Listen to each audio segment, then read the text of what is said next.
This is one of the coolest necklaces ever made, ever invented. Deer antler piece, the leather, the copper, the brass, the wood, beads.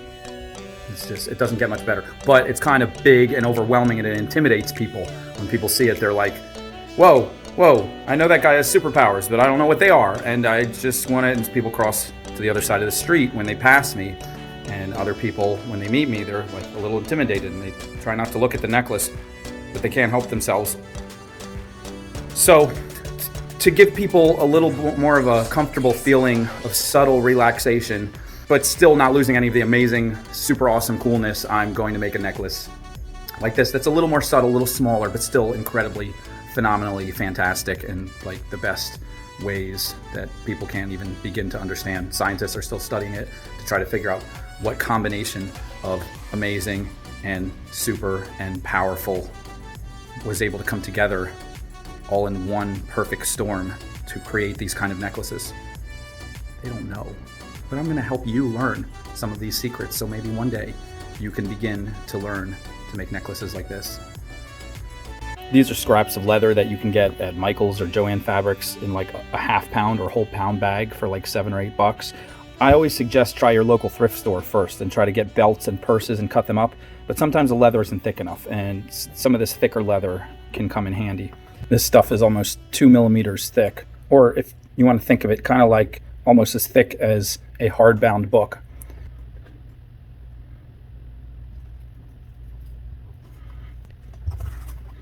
Good titanium blade scissors don't need to cost a fortune. They can cost between 10 and 20 bucks and work really well. Just make sure they're listed for heavy duty material.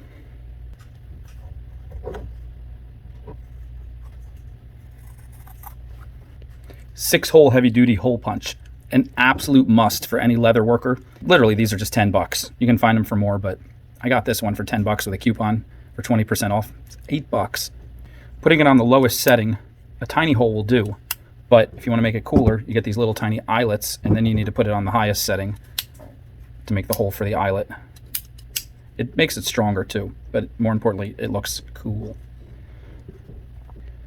I can never find these in antique brass or vintage bronze, the color that I like. They make tons of other stuff in that color, but then when it comes to these eyelets, they want to do gold or silver. So whatever, we'll do gold. You can find them online, but the good part about buying them in the store is you can see exactly what size they want. I'm going to put the size in the description. It's a very specific millimeter size. Plus, I want to do this video today, and I don't have time to wait for stuff to come from in the mail.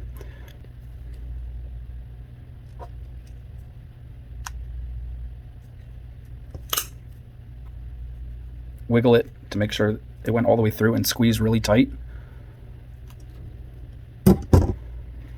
Put the eyelet in, and then try to find these pliers specifically made for crimping eyelets in.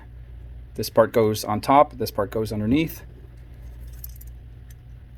Give it one good hard squeeze, and you can feel it give. Sometimes you can hear it, and it breaks the back into little teeth that wrap around. Now this is still a little bit scratchy to the touch, so you need one more step. Put it on a hard tile floor, a brick, any surface that won't be easily damaged if you slip. Turn it upside down. Any hammer will work. Only need very light tapping. That's it. That further pushes the little teeth in and makes it so flat and smooth that I'm rubbing my fingers over it and it just feels completely like soft. I don't even feel the metal.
Sometimes it's good to draw it out first.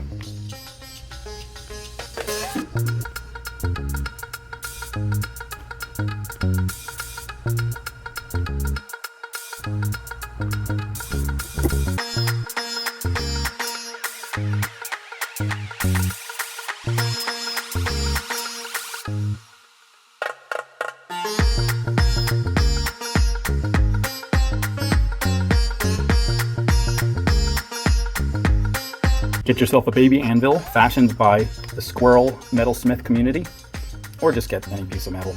And hammering these guys a little bit makes them stronger.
You want to play around with different size jump rings until you get the ones that fit just right and the necklace moves the way you want it to. You might have to try several different versions. You might have to try putting a few jump rings in a row. You might have to find doubling or tripling up the jump rings, but eventually you get it to where you want.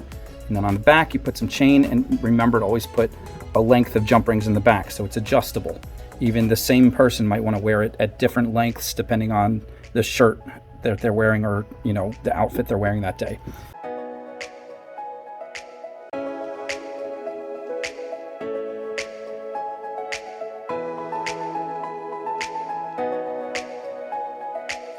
Here are some other fasteners that are cool to get, and luckily they have these in the vintage bronze color. This one is way too big. It's made for a much thicker cord, but we'll make it work.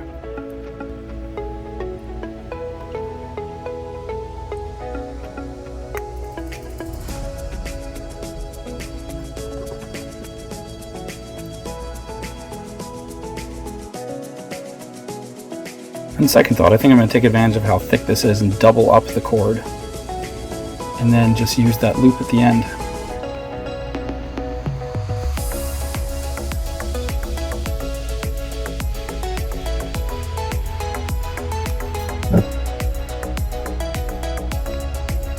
Beautiful.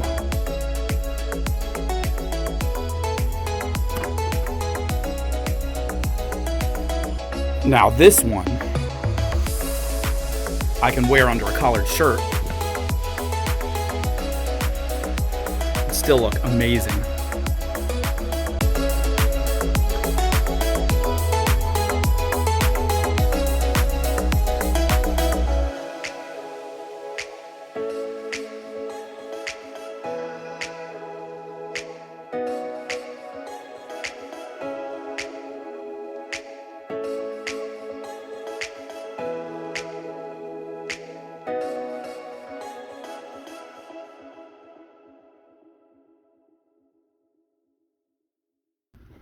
Well, see you guys soon.